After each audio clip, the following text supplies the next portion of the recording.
DNA daily NEET analysis અને આજે આપણે ધોરણ 11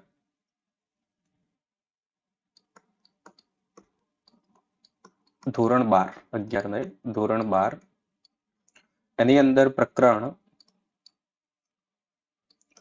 સપુષ્પી વનસ્પતિઓમાં લિંગી પ્રજનન અને હવે જુઓ અહીંયા આપણે ચેપ્ટરની થિયરી નથી જોવાના પણ ખાસ ઘણા બધા વિદ્યાર્થીઓને જે તકલીફ પડે છે આ પ્રકરણની અંદર તો કે ગણતરી આધારિત MCQ આ પ્રકરણની અંદરથી જે ગણતરી આધારિત જે MCQ છે એની અંદર આપણને તકલીફ પડે તો એ સંપૂર્ણ રીતે દરેકે દરેક કોઈ પણ પ્રકારનો તમને ગણતરી આધારિત MCQ પૂછાય તો એ આવડી જાય તો આજનો વિડીયોની અંદર આપણે સપુષ્પી વનસ્પતિઓમાં લિંગી પ્રજનન ગણતરી આધારિત જે MCQ છે એ આપણે જોઈશું કઈ રીતે MCQ નું સોલ્યુશન કરવું કઈ કોન્સેપ્ટ તમને આવડતું હશે તો એનું સોલ્યુશન થશે એ બાબતો આપણે જોઈએ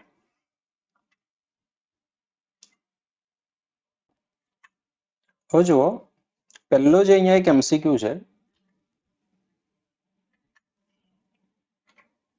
MCQ અહીંયા આપણને આપેલો એક દ્વિકીય છોડના પ્રકાંડને સ્ટોક તરીકે પસંદ કરીએ તો દ્વિકીય છોડ એટલે કે 2n સ્થિતિ છે અને તેના પર અન્ય ચતુકીય છોડની શાખા એટલે કે સાયન તરીકે આરોપિત કરતા સર્જાતા પુષ્પમાં રંગસૂત્રની સંખ્યા કેટલી હવે જો આ જે છોડ છે એ 2n છે 2n એ આપણું શું છે સ્ટોક છે 2n એ આપણું શું છે આ સ્ટોક છે સ્ટોક કે જેના ઉપર આપણે સાયનનું આરોપણ કરવાનું આ મૂળ તંત્રને ધરાવતો આ આખો ભાગ છે આ જે આપણો ભાગ છે આ ભાગ કેવો છે 2n ભાગ છે ચતુષ્કીય છોડની શાખાને સાયન તરીકે એટલે આપણું જે આના ઉપર સાયન જે આપણે આરોપિત કરવાનું એ આપણું જે સાયન જે છે એ સાયન કેવું છે ફોરેન છે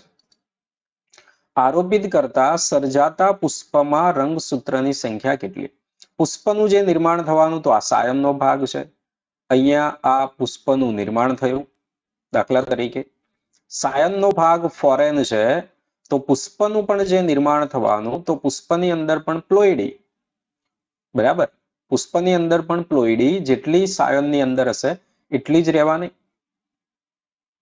તો અહીંયા આપણું જે પુષ્પ થવાનું એ પુષ્પ પણ કેવું થશે ફોરેન થશે તો અહીંયા આપણો જવાબ થશે પુષ્પની અંદર રંગસૂત્રોની સંખ્યા કેવી ફોરેન કારણ કે પુષ્પ કોના ઉપર નિર્માણ થયું સાયન ઉપર સાયનનો ભાગ કેવો હોય છે અહીંયા આપણને આપ્યો ફોરેન જે સાયનની અંદર હશે એ જ રીતે પુષ્પની અંદર સ્થિતિ હશે આપણે સામાન્ય રીતે જો વાત કરીએ વનસ્પતિ આપણી આવૃત બીજધારી સામાન્ય રીતે ભાગ 2n હોય એટલે દ્વિકીય સ્થિતિમાં હોય પુષ્પો બને પણ કેવા હોય દ્વિકીય સ્થિતિની અંદર હોય છે તો આ આપણે અહીંયા આ પ્રકારનું MCQ તો ચલો આપણને આવડી જાય પણ જ્યારે પરાગરજ કેટલી નિર્માણ થશે ભ્રૂણપુટમાં સંખ્યા કેટલી હોય છે તો આની અંદર આપણને થોડી તકલીફ પડે છે તો એના માટે સૌથી પહેલા વિદ્યાર્થી મિત્રો આપણે અહીંયા વાત કરીશું લઘુ બીજાણુ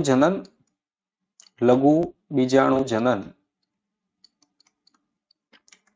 અને નર જન્યુજનકનો વિકાસ દરમિયાન શું સ્થિતિ થાય આટલું તમને આવડી જાય એટલે બધું ક્લિયર થઈ જશે નર જન્યુજનકનો જે વિકાસ થાય એ દરમિયાન શું સ્થિતિ હોય હવે જો ટૂંકમાં આપણે લઈ લઈશું તો કે જો પહેલા હોય PMC કોણ હોય PMC ની સ્થિતિ હોય 2n PMC એટલે પરાગ માતૃકોષ PMC એટલે કોણ થયું પરાગ માતૃકોષ છે આ થઈ ગયો પરાગ માતૃકોષ આ પરાગ માતૃકોષ છે પરાગરજનું આપણે જ્યારે નિર્માણ કરવું છે તો એ દરમિયાન અર્ધીકરણ થવાનું છે શું થાય અર્ધીકરણ આ પણ MCQ વિદ્યાર્થીઓ PMT માં પૂછાયેલો છે લઘુ બીજાણુ જનન ને મહાબીજાણુ જનન દરમિયાન શું થાય અર્ધીકરણ થાય અર્ધીકરણ થઈને પરાગરજનું નિર્માણ થવાનું એટલે લઘુ બીજાણુ બનશે કોણ બનવાનું છે લઘુ બીજાણુનું અહીંયા નિર્માણ થાય તો જુઓ આપણે આ લઘુ બીજાણુનું નિર્માણ થઈ ગયું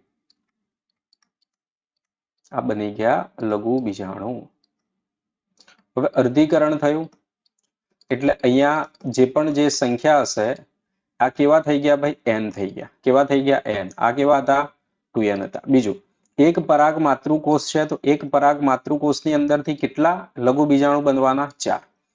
હવે જો શરૂઆતની અંદર તો કઈ રીતે હશે? લઘુ બીજાણુ ચતુષ્ક હોય ને ભાઈ. શરૂઆતની અંદર જે પણ સ્થિતિ હોય તે કઈ રીતે હશે? લઘુ બીજાણુ ચતુષ્ક. આ 1, 2, 3 અને 4. એટલે એક પરાગ માતૃકોષ હોય તો એક લઘુ બીજાણુ ચતુષ્કનું નિર્માણ થાય અને એની અંદર 4 લઘુ બીજાણુ પરાગરજ છે અને એની અંદરથી પછી આ રીતે પરાગરજ જે છે એ એની અંદરથી મુક્ત થતી હોય છે. તો આટલું આપણે જાણીએ છીએ. એક તો આ બાબત યાદ રાખવી. બીજું, આટલી જે બાબત થઈ જેને આપણે કહીએ લઘુ બીજાણુ જનન. હવે લઘુ બીજાણુ જે આવેલો છે એનું એકવાર સમવિભાજન થાય. એકવાર શું થશે? સમવિભાજન. સમવિભાજન થશે, 2 કોષોનું નિર્માણ થાય. એક કોષ બનશે વાનસ્પતિક કોષનું નિર્માણ થાય અને બીજો બને જનન કોષનું નિર્માણ થાય. હવે જો આપણી એનસીઆરટીમાં આવ્યું ને પરાગરજમાં કે ભાઈ દ્વિકોષીય સ્થિતિએ 60% જેટલી આવૃત બીજધારીમાં, તો એ આવૃત બીજધારીમાં 60%ની અંદર દ્વિકોષીય એટલે 2 કોષ કયા? એક વાનસ્પતિક કોષ ને જનન કોષ. જનન કોષ જે આવેલો છે હજુ એનું એક વખત સમવિભાજન થાય. હજુ એક વખત એનું શું થવાનું છે? સમવિભાજન થાય. અને એનું સમવિભાજન થવાથી શું થવાનું છે? આ 2 નરજન્યુનું નિર્માણ થાય. 2 નરજન્યુનું નિર્માણ થાય. તો અહીંયા એકકીય નરજન્યુનું નિર્માણ થાય. હવે વિદ્યાર્થીઓ એક ખાસ બાબત અહીંયા યાદ રાખવાની, જ્યારે નરજન્યુજનકનો વિકાસ થયો એટલે નરજન્યુ બન્યા તો એ વખત કેટલી વખત સમવિભાજન થયું છે? 2 વખત સમવિભાજન થયું. તો આટલું યાદ રાખવાનું છે. બીજું, એક પરાગ માતૃકોષ છે તો એમાંથી કેટલા પરાગ ચતુષ્ક બને? 1. પણ એક પરાગ માતૃકોષમાંથી લઘુ બીજાણુ પરાગરજ કેટલી બનશે? 4 નિર્માણ થવાની. આટલું પહેલા સમજી લીધું તમે. હવે આ સામાન્ય સંજોગોમાં 2n સ્થિતિ હોય, લઘુ બીજાણુ બન્યો, n બન્યો. તમને આપ્યું દાખલા તરીકે ફોરેન પરાગ માતૃકોષ છે, નર છોડ ફોરેન છે, તો આપણો જે લઘુ બીજાણુ બનવાનો એ લઘુ બીજાણુ કેવો બને? 2n બને. આટલું અહીંયા સમજાઈ ગયું. તો આ જે રીતે આપણે જોયું લઘુ બીજાણુ જનન અને નરજન્યુજનકનો વિકાસ, આટલો જે તબક્કો છે જેને આપણે કહી શકીએ નરજન્યુજનકનો વિકાસ. અને શું કહીશું? નરજન્યુજનકનો વિકાસ. આ વિદ્યાર્થી મિત્રો ખ્યાલ ના હોય તો જોડે એકવાર બુકમાં પણ ચોપડાની અંદર પણ આ તમે લખી રાખજો એટલે તમને ખ્યાલ આવશે કઈ રીતે શું થવાનું. તો આની આપણે વાત કરી લીધી. આટલો એક કોન્સેપ્ટ આપણો ક્લિયર થઈ ગયો. એ જ રીતે બીજું આગળ જોઈશું મહાબીજાણુ જનન અને એ વખતે શું સ્થિતિ સર્જાય છે માદા જન્યુજનકના વિકાસમાં.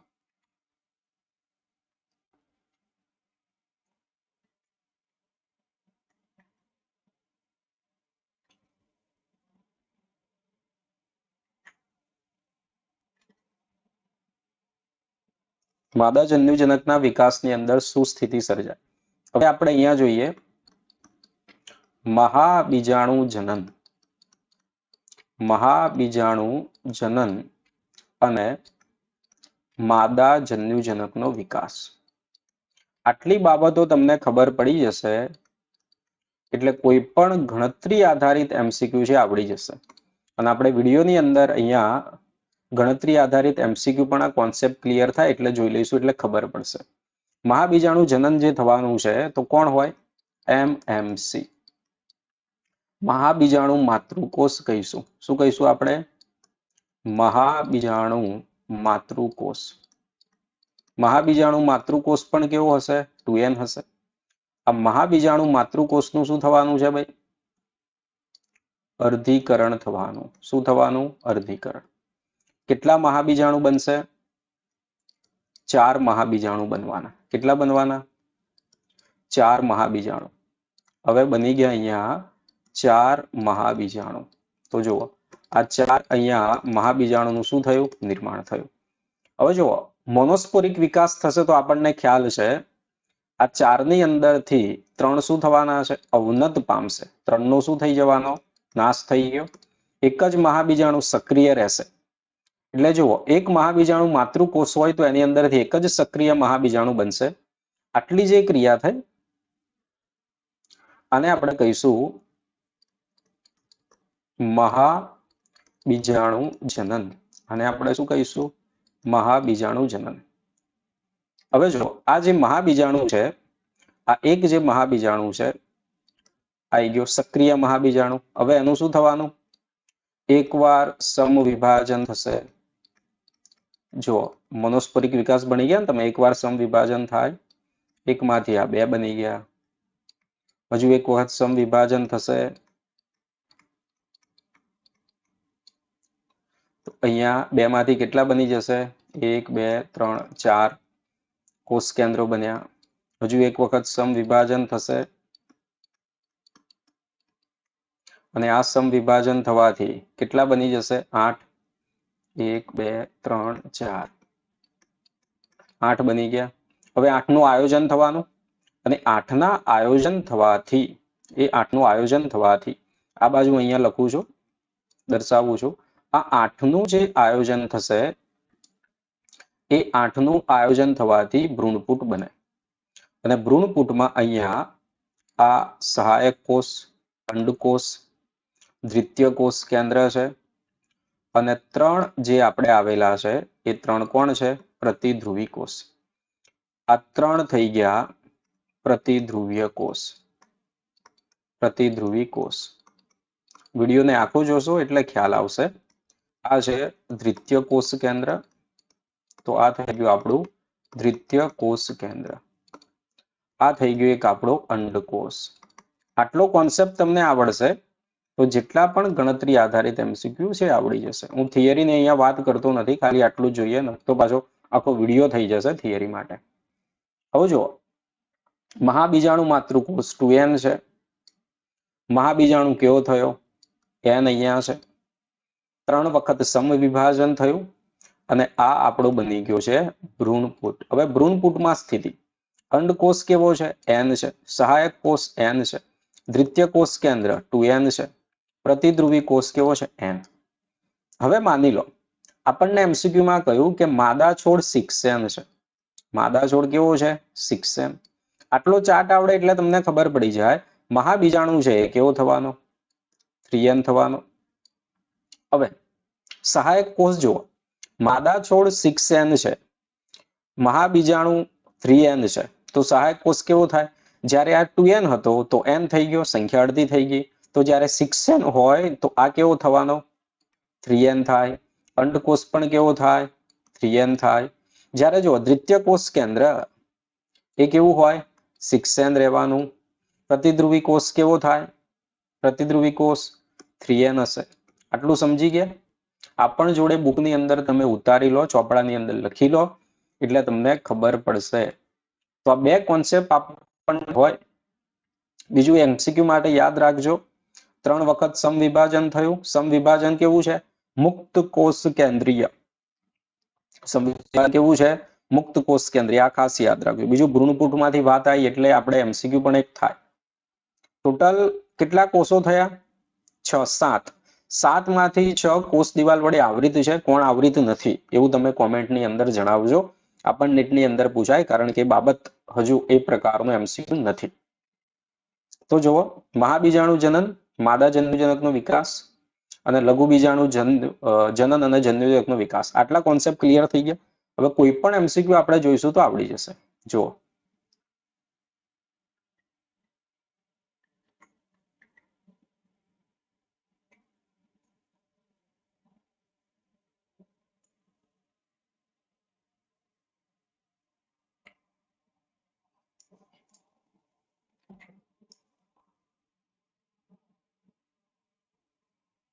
હા, હવે MCQ છે, આરોપણમાં સ્ટોક વનસ્પતિમાં રંગસૂત્રની સંખ્યા કેટલી છે? 48. સાયનમાં રંગસૂત્રની સંખ્યા કેટલી છે? 32 છે. તો તેના માદા જન્યુમાં રંગસૂત્રની સંખ્યા કેટલી? હવે જો આપણને MCQ માં શું પૂછ્યું? સાયનમાં રંગસૂત્રની સંખ્યા કેટલી છે? 32. પુષ્પનું નિર્માણ, હવે આ ભાગ આપણો થઈ ગયો, સ્ટોકનો ભાગ થઈ ગયો. અહીંયા આપણો જે ભાગ થઈ ગયો આ થઈ ગયો સાયનનો ભાગ. સાયનની અંદર કેટલા છે? 32 છે. તો આની અંદર જે પણ માદા જન્યુ હશે, માદા જન્યુ હશે એમાં સ્થિતિ કેવી? તો આ 2n આપણે ગણી લઈએ તો 32 2n થયું, જન્યુ n થઈ જવાના છે તો એની સંખ્યા અડધી થઈ જવાની છે. તો અડધા 32 ના અડધા કેટલા થશે? 16 થઈ જશે. ક્લિયર છે? તો અહીંયા આરોપણ પદ્ધતિમાં સ્ટોક વનસ્પતિમાં રંગસૂત્રની સંખ્યા 48 છે. અહીંયા જુઓ 48 છે. સાયન વનસ્પતિમાં રંગસૂત્રની સંખ્યા 32, તો તેના માદા જન્યુમાં રંગસૂત્રની સંખ્યા કેટલી? તો આપણે ગણવાનું કોને ધ્યાનમાં લેવાનું છે? સાયનને, કારણ કે એના ઉપર પુષ્પનું નિર્માણ થશે અને એનો માદા જન્યુ જેટલી સંખ્યા સાયનની અંદર રંગસૂત્રોની છે, જન્યુ તો અડધી થઈ જવાની જેટલી પિતૃ કોષોની અંદર હશે એનાથી. તો અહીંયા જવાબ આપણો શું થશે? બી જવાબ 16 સંખ્યાની થવાની છે.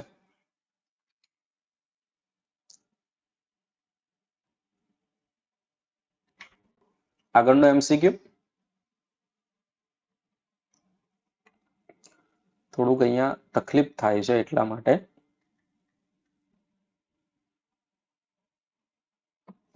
એક જ મિનિટ તો. હા,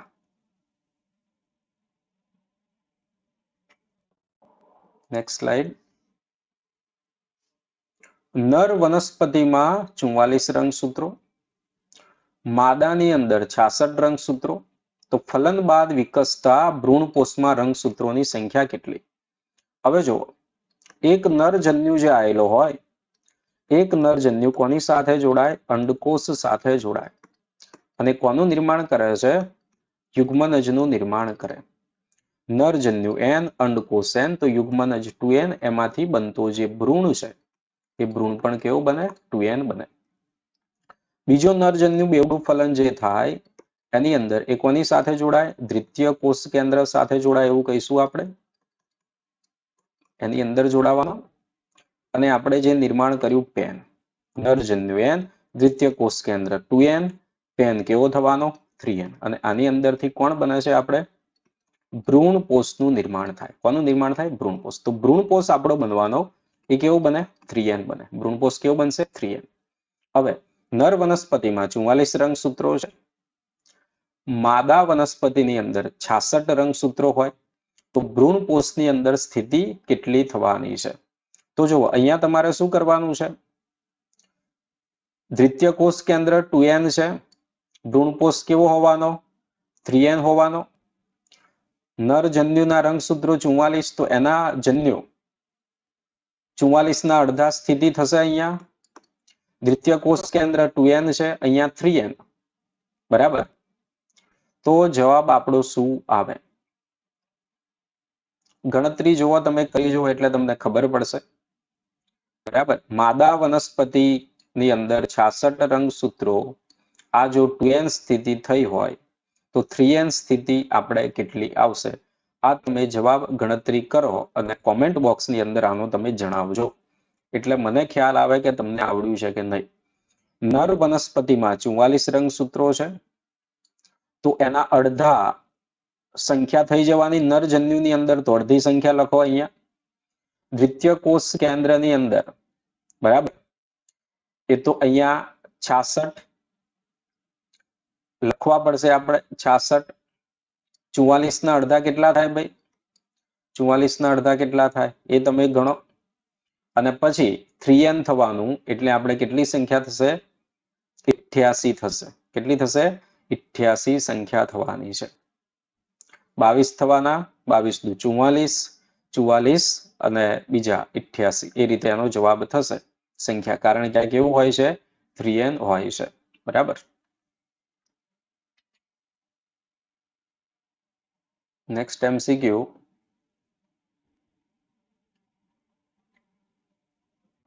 એક ભ્રૂણપૂટના, સ્લાઇડમાં આગળ પાછળ થઈ જાય છે વિદ્યાર્થી મિત્રો થોડુંક, એટલે જરાક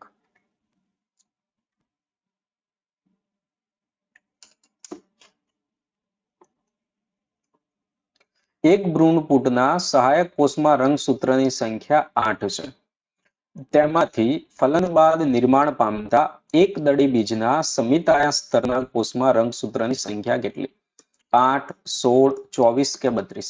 હવે સમિતાયા સ્તર એટલે એ ભાગ થયો ભ્રૂણપોષનો ભાગ. કોનો ભાગ થયો? ભ્રૂણપોષનો ભાગ. ભ્રૂણપોષ કેવો હશે? 3n. ભ્રૂણપૂટમાં સહાયક કોષ કેવો હોય? n હોય. n એટલે 8, 8 ના 3n કેટલા થશે? 8 તારી 24 થશે. તો આપણો જવાબ શું આવી ગયો? 24 જવાબ આવી ગયો. ખ્યાલ આવી ગયો ભાઈ? ભ્રૂણપુટના સહાયક કોષમાં રંગસૂત્રની સંખ્યા n. ફલન બાદ નિર્માણ પામતા બીજના સમિતાય સ્તર. સમિતાય સ્તર કોનો ભાગ? ભ્રૂણકોષનો ભાગ. અને ભ્રૂણકોષ આપણે ભણ્યા કેવો છે? 3n છે. તો કોષમાં રંગસૂત્રની સંખ્યા સમિતાય સ્તરની અંદર 3n એટલે કેટલા થશે? 24 થશે.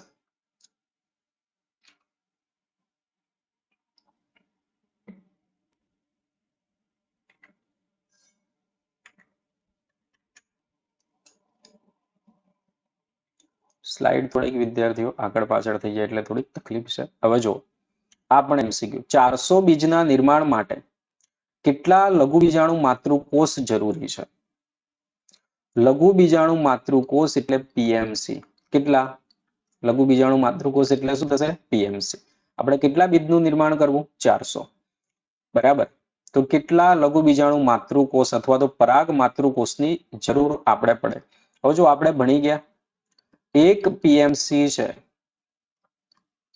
તો એની અંદરથી કેટલા લઘુ બીજાણુ બને છે ભાઈ? 4 બને છે. કેટલા બન્યા? 4 લઘુ બીજાણુનું આ નિર્માણ થવાનું. લઘુ બીજાણુ આ 4 બની ગયા આપણે લઘુ બીજાણુ. હવે આપણને શું કહ્યું? 400 બીજ એટલે આપણે કેટલા લઘુ બીજાણુ જોઈએ? 400 જોઈએ. એકની અંદરથી 4 બનતા હોય, 400 બનાવવા તો કેટલા જોઈશે? 100. 100 ની અંદરથી કેટલા બનશે? 400. બરાબર. તો આ રીતે 400 ભાગ્યા 4 એક જે છે એની અંદરથી 4 નું નિર્માણ થવાનું છે. બરાબર. આપણે બનાવવા છે 400. તો એ રીતે કેટલા લઘુ બીજાણુ માતૃકોષની જરૂર પડશે? 100 લઘુ બીજાણુ માતૃકોષની જરૂર પડશે. ખબર પડી ભાઈ? એક લઘુ બીજાણુ માતૃકોષ હોય તો 4 પરાગરજ બનાવે. 400 પરાગરજ આપણે જોઈએ છે તો 400 ભાગ્યા 4 કરીશું એટલે 100 લઘુ બીજાણુ માતૃકોષ કે જેની અંદરથી આપણે 100 લઘુ બીજાણુનું નિર્માણ કરવું આપણે પડશે. ખબર પડી?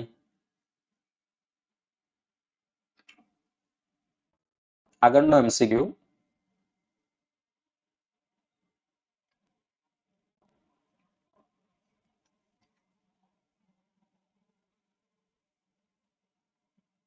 એક જ મિનિટ વિદ્યાર્થીઓ, આજે થોડું સ્લાઇડ જે છે એ આગા પાછી થોડું થાય. MCQ આગળનો ચોખાના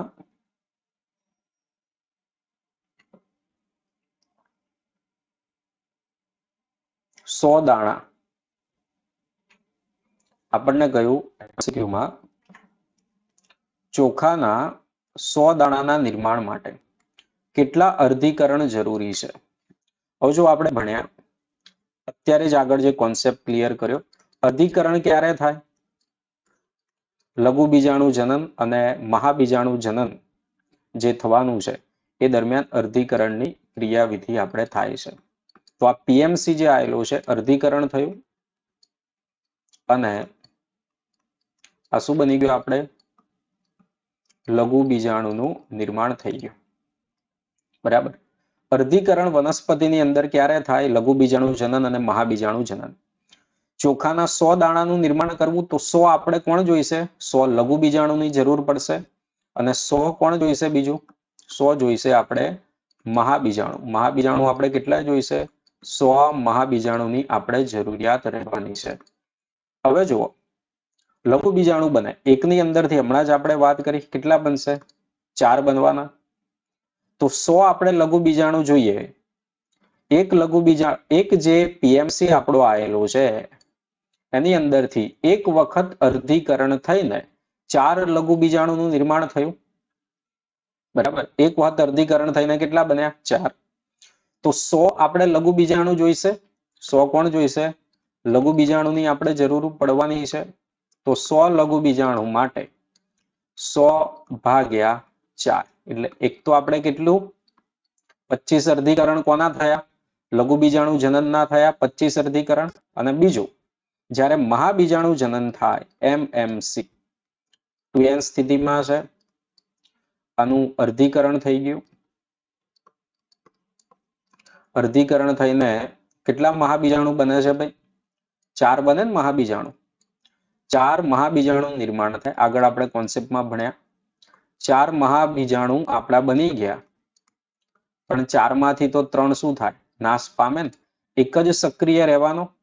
આપણે કેટલા મહાબીજાણુ જોઈએ છે? 100. એક વખત અર્ધીકરણ થયું તો એક સક્રિય મહાબીજાણુ, આપણે 100 મહાબીજાણુ જોઈએ તો કેટલા અર્ધીકરણ થવાના? 100. એટલે આ 100 વખત મહાબીજાણુનું અર્ધીકરણ અને 25 વખત લઘુ બીજાણુનું અર્ધીકરણ, તો 100 અને 25 ટોટલ જવાબ આપણો કેટલો થયો? 125. આવું ચોખાના 100 દાણા આપે, ઘઉંના 400 દાણા આપે, કોઈના પણ આપે તો અર્ધીકરણ આપણે ખાસ સમજવાનું. અર્ધીકરણ વનસ્પતિની અંદર મહાબીજાણુ જનન અને લઘુ બીજાણુ જનન વખતે થાય. એક જે મહાબીજાણુ માતૃકોષ છે અર્ધીકરણ થાય, 4 લઘુ બીજાણુ બનવાના. એક એમએમસી છે અર્ધીકરણ થાય, 4 મહાબીજાણુ બને, પણ 3 નો તો શું થાય? નાશ થવાનો. બરાબર. 100 દાણા બનાવવા એટલે 100 આપણે પરાગરજની પણ જરૂર પડશે, 100 લઘુ બીજાણુ પણ જોઈશે, અને 100 આપણે શું જોઈશે? મહાબીજાણુની પણ આપણે અહીંયા આવશ્યકતા રહેશે. પણ અહીંયા એક વખત અર્ધીકરણ થઈને 4 બને, અહીંયા એક વખત અર્ધીકરણ થઈને એક જ સક્રિય રહેવાનો. એટલે મહાબીજાણુ જનનના 100 અર્ધીકરણ, લઘુ બીજાણુ જનનના 25, એટલે ટોટલ કેટલા થયા? 125. તો આ રીતે આની ગણતરી થાય. આગળ જે આપણે કોન્સેપ્ટની વાત કરી, પહેલા જ તમને કહ્યું કે આ બાબત ચોપડાની અંદર તમે લખી રાખો, તો એ રીતે આનો જવાબ થયો. આગળ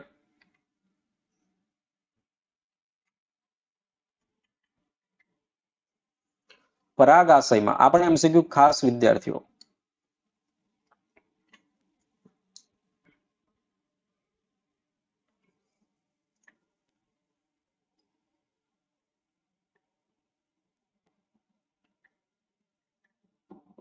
કંઈક તો આજે વિદ્યાર્થીઓ ભૂલ છે, એટલા માટે થોડી આપણને તકલીફ થઈ રહી છે.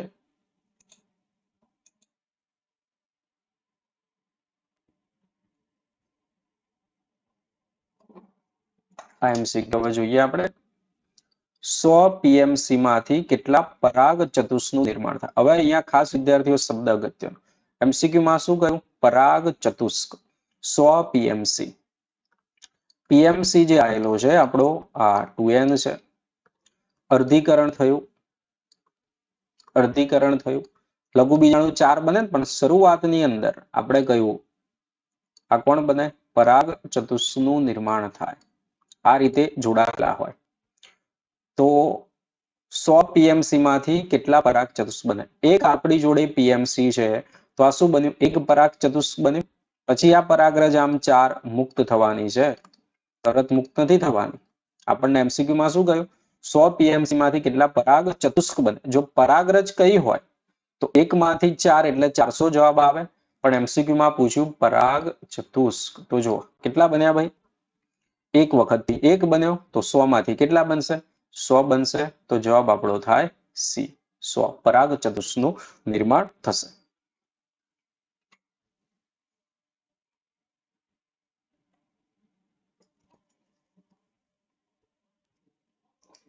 આગળ, આવૃત બીજધારી વનસ્પતિના પ્રજનન કોષમાં રંગસૂત્રની સંખ્યા 8 હોય તો તેના ભ્રૂણકોષ અને ભ્રૂણમાં અનુક્રમે સંખ્યા કેટલી? પ્રજનન કોષની અંદર એટલે કે જન્યુઓની અંદર જે પણ સંખ્યા 8, એટલે એ n8 છે. ભ્રૂણકોષ, ભ્રૂણકોષ આપણો જે હોય તો એ ભ્રૂણકોષ કેવો હોય ભાઈ? 3n હોય. તો 8 ના 3n, 8 તારીખ કેટલા થશે? 24 થઈ ગયા. અને જે ભ્રૂણ હોય તો એ ભ્રૂણ કેવો રહેવાનો? 2n રહેવાનો. તો 2n, 8 ના 2n કેટલા થશે? 16 થશે. તો આ રીતે આપણો જવાબ 24 અને 16 જવાબ આવશે. તો જુઓ 24 અને 16 આનો જવાબ આવશે. ખબર પડી? આ વનસ્પતિ પ્રજનન કોષ રંગસૂત્રની સંખ્યા 8, ભ્રૂણકોષ કેવો હોય? 3n હોય. ભ્રૂણ કેવો હોય? 2n હોવાનો. આ 8 છે તો 3n 24 થાય અને ભ્રૂણ 2n 16 થશે. જો કોઈ સપુષ્પ વનસ્પતિમાં દ્વિકીય રંગસૂત્રોની સંખ્યા 12, દ્વિકીય રંગસૂત્રોની સંખ્યા 12, તો 6 રંગસૂત્રો કયા કોષમાં જોવા મળે? એકકીય સ્થિતિ કોની અંદર જોવા મળે? બીજપત્રીય કોષો, સહાયક કોષો, મૂળના કોષ કે ભ્રૂણકોષીય કોષ? હવે જો બીજપત્રીય જે હોય એ વનસ્પતિનો જે મુખ્ય ભાગ બીજપત્રીય કોષો, બીજપત્ર જે આવેલું હશે 2n હશે, મૂળના કોષ 2n હોય, સહાયક કોષ કેવો હોય n હોય, ભ્રૂણ કોષ કેવો હોય 3n. દ્વિકીય રંગસૂત્રોની સંખ્યા 12 છે તો આ દરેકની અંદર 12 હશે, ભ્રૂણ કોષ તો 3n થઈ જવાનો, બરાબર. પણ સહાયક કોષ કેવો હોવાનો n, એકકીય, તો 6 રંગસૂત્રો કઈ જોવા મળશે? સહાયક કોષની અંદર આપણને 6 રંગસૂત્રો જોવા મળશે. તો આપણો જવાબ થયો સહાયક કોષો, આપણો જવાબ થયો. Next MCQ. પ્રદેહ મહાબીજાણુ માતૃકોષ, મહાબીજાણુ અંડકોષ, યુગ્મનજ, ભ્રૂણપૂટનું એકધ્રુવીય કોષ કેન્દ્ર, દ્વિતીય કોષ કેન્દ્ર અને પ્રાથમિક ભ્રૂણપોષ કોષ કેન્દ્ર. પ્લોઇડીનો સાચો ક્રમ શું? પ્રદેહ હોય 2n હોય, મહાબીજાણુ માતૃકોષ 2n, મહાબીજાણુ n, અંડકોષ n આવશે, યુગ્મનજ 2n હશે, ભ્રૂણપૂટનું એકધ્રુવીય કોષ કેન્દ્ર જે છે એ n થશે, દ્વિતીય કોષ કેન્દ્ર જે આવેલું હોય 2n થશે, પ્રાથમિક ભ્રૂણપોષ કોષ કેન્દ્ર 3n થશે. 2n 2n n n 2n 2n n n 2n. તો આપણો જવાબ આ બી જવાબ થશે. જવાબ શું થવાનો છે આપણો? બી જવાબ અહીંયા થશે. Next MCQ.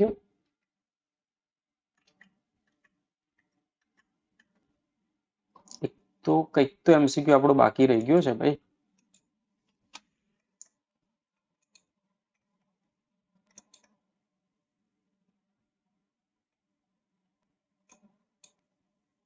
એક MCQ આપણો અહીંયા બાકી રહી ગયો. ટેબલ વાળો જે એક MCQ છે વિદ્યાર્થીઓ, એ આપણે એક જોઈ લઈએ.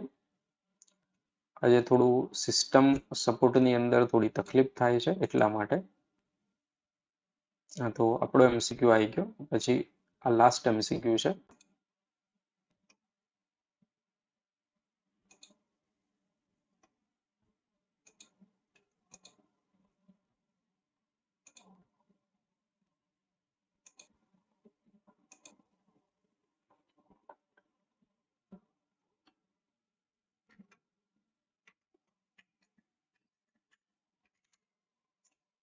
એક જ મિનિટ.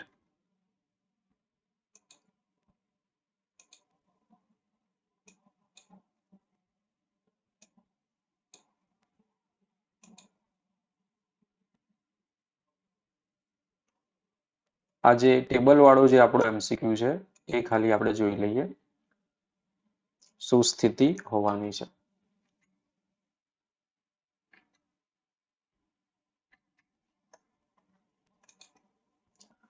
ચલો સ્ક્રીન થોડીક નાની કરી લઈએ. અહીંયા ડાયરેક્ટ સમજી લઈએ.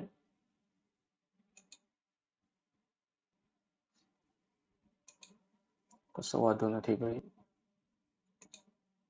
તકલીફ થાય.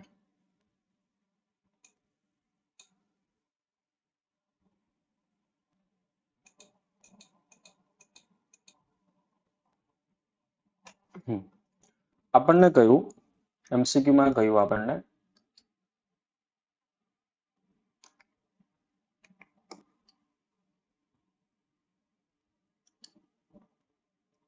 પ્રકાંડમાં 24 રંગસૂત્રો છે તો કયો વિકલ્પ અહીંયા સાચો?